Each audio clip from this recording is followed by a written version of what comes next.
আল্লাহর হাবিব বলেন সূরা ইয়াসিন যদি কেউ ফজরের নামাজের পরে, খুব ভালো করে শুনবেন, একবার তেলাওয়াত করে কয়বার? আওয়াজ দিয়ে বলেন কয়বার?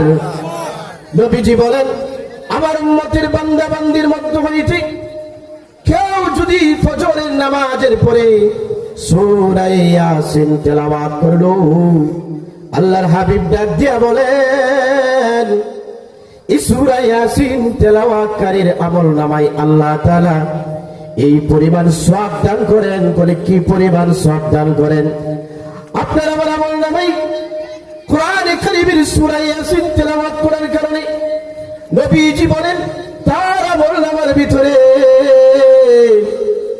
আল্লাহ পাক রব্বুল আলামিন একবার না, দুইবার না, তিনবার না, চার না, পাঁচ না, ছয় না, সাত না, আট না, নয় না, করে 10 বার কোরআনে কারীমের খতম করলে যে সওয়াব হইতো, নবীজি বলেন আমার উম্মত শোনো শোনো শোনো, তোমার আমলনামায় যদি 10টি খতমের সওয়াব অল্প সময়ের ভিতরে আনতে চাও, তাহলে কোরআনে কারীমের সূরা ইয়াসিন নামক যে সূরাটা আছে, সেই সূরা ইয়াসিন ফজরের পরে একবার তেলাওয়াত করো, তোমার আমলনামায় আল্লাহ তাআলা 10 খতম কোরআনে কারীমের তেলাওয়াতের সওয়াব দান করে দিবে। সুবহানাল্লাহ।